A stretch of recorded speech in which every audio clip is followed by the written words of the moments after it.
I left Japan to go to the United States to study, and perhaps I'll come back after a master's degree, but I ended up staying for a PhD, postdoc, and work there for over 20 years. And I returned to Tokyo in 1997, where I became a faculty assistant professor. So I was asked to teach cross-cultural psychology, educational psychology, almost all the courses in psychology department that I do. Then I gradually wanted to focus more on my own area of community psychology and social psych and cross-cultural areas for some time. I was able to work with many people from other fields. My colleagues in education, sociology, natural sciences, all these people. So I ended up working in a very interdisciplinary situations where we developed interest in like faculty development. How do we deal with the faculty stresses? So those are the issues above and beyond psychology. I was able to work with many individuals in the community. And I also was been teaching at a couple of other schools all these 20 years. And also I was lucky that during my 20-some years of tenure in Japan, I was able to teach in different countries. Oh, okay. I was trained as a social psychologist in the US. And as soon as I got my PhD, I got a job, teaching job, and also a research job. 2 years later, I got into the civil unrest in Los Angeles. There's a social event that changed my life to be a community psychologist. And I have no idea what the community psychologist does. But a few years later, when I was looking for a job, I realized I'm a community psychologist. So I never took courses in community psychology, but it's all by my own learning, and kind of started to redefine my role as a community psychologist. But my background is in social psych, so I'm heavily into experimentation and all that stuff back then.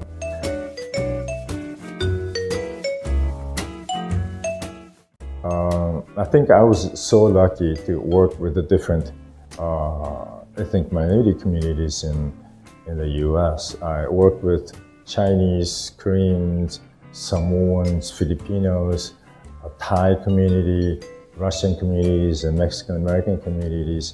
It was not easy. When I first started to work with the African American communities, they said, you don't speak our language. So I told them that I'm not. English is not my first language, and said, no, it's not that. They said, well, you act like a white guy. I said, no, I'm an Asian kind of things. So it really hurt me. It really hurt me. I needed to be more humble in my approach. That's where I realized I'm a community psychologist. I need to work with the people, the real lived experiences of the people in the community. And community psychology is different in the sense that the social psychologist looks at all the laws, general laws and regulations, but the community psychologists take that kind of knowledge and apply it to real situations. So those who are minorities, LGBTQ, women, so it's more like working for social justice. So I work with many communities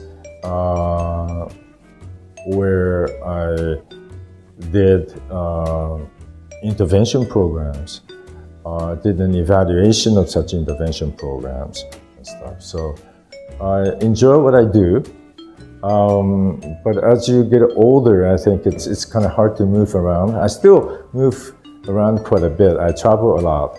but as, one of my students told me this, you're not as active 20, 30 years ago. I said, yeah, it's been 20, 30 years. And so that's more of a community approach. I'm not a clinician, so I don't do any therapy, anything, but I work with the local communities. And sometimes I don't know them at all, but I think you have to start from scratch. And initially, it takes time. I get to know them like over lunch, dinner. That's how we start doing it for like 6 months. When I work with the African American communities, I go there for once in a while and just for lunch, play basketball, and that's how you learn the local people.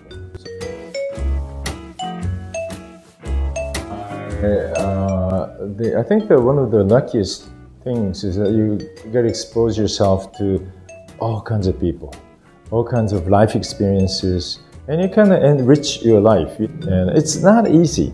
The community is always something unexpected. Like when I was collecting data in the Korean community one time, and I had a student who is usually very reliable, but I was supposed to collect the data at 8 o'clock in the evening at the church. And one of my students, he doesn't show up. But the pastor of this church was so mad because we promised that we bring in all the questionnaires and snacks and everything, but nothing came. So the pastor was so mad, and that kind of destroyed our relationship. Just one time destroyed our relationship on collecting the data. Okay. The social justice, it's not necessarily a psychology, community psychology idea, but it's political philosophies. Basically, in psychology, social justice meaning to provide resources to everybody who's in there. And the issue is not the amount of resources, but how you're going to distribute. Like for education, we're interested in providing education to everybody, but now we have the issue of economy, how money influences whether or not you get education or not. But we are not an economist who provide money. So how are we going to deal with this? The economic strains of financial aspects to education. As a psychologist, we probably look at more of a cooperative learning situations. So even given the small resources, we could probably help communities. And one of my students, she does work with the minority communities, usually Filipino minority kids. And most of the Japanese kids go to those after-class lessons or extra classes in Japan, but that means money. But for this student of mine who works with the minority communities, she provides free tutorials for the kids who can't afford to go. So even a little thing that community psychologists are interested in helping to people to get more resources, even though there may be a lot less than others. But we're working toward that kind of model or goal. Yeah.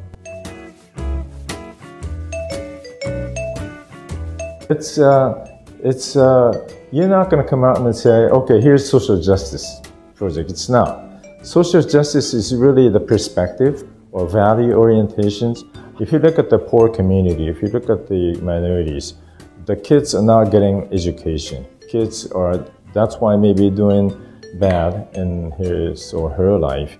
But it's social justice meaning is that what do we really want for these kids? Do you want to give them money? No, it's not a social justice issue. We maintain that,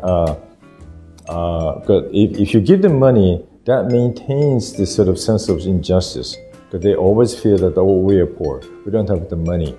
So, but it's the social justice perspective is to see refers to more approaches that are based on our own resources to help out. Not necessarily to increase, they're putting in and put in the different categories, but the things that if we're going to be working in the minority communities, we work as a group, not just the minority group, but everybody in the context. So, yeah, so social justice is really a perspective, a value orientations that behind your research.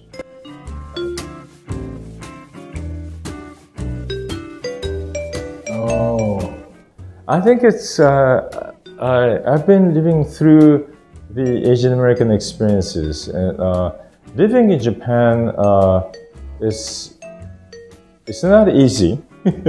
It's different from the multicultural country like Indonesia, US, Australia, and others. One of the things that I find it very difficult in Japan is a very rule-governed society. So it's a very rigid kind of situations. And in terms of doing research, it's also been a major issues. It's difficult to do community research because the community psychology, we use mixed method approaches, not the traditional ANOVA models, regression models, but we combine our data with the qualitative data collection and things, which is not very well accepted in Japanese Psychology Association. And I think in Japan, or maybe at the world over, when you say psychology, if you tell them that you're a psychologist, they think that you are a clinician.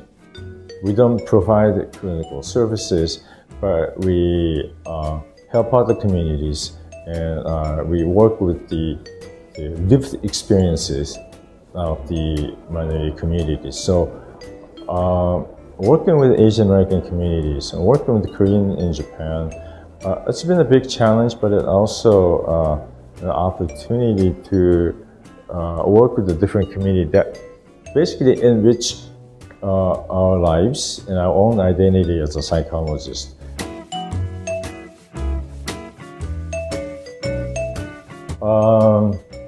I'm not sure what the situation in Indonesia, the graduate students,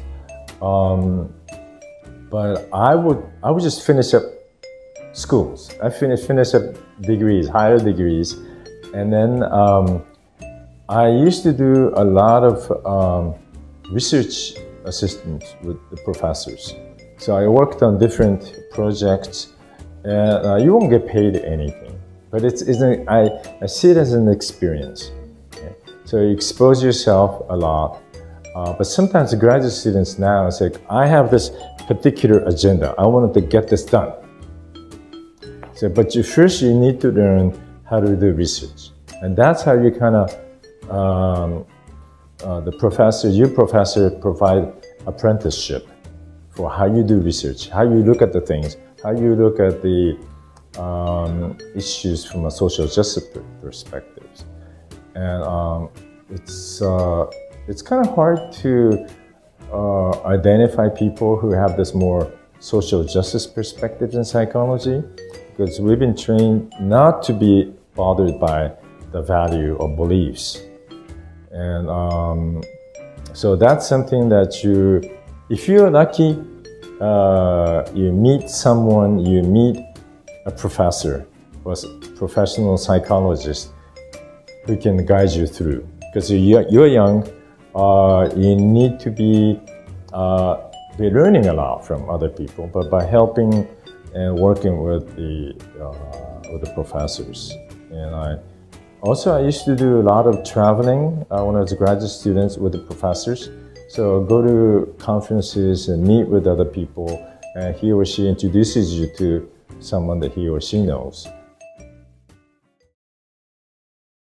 Lead and innovate.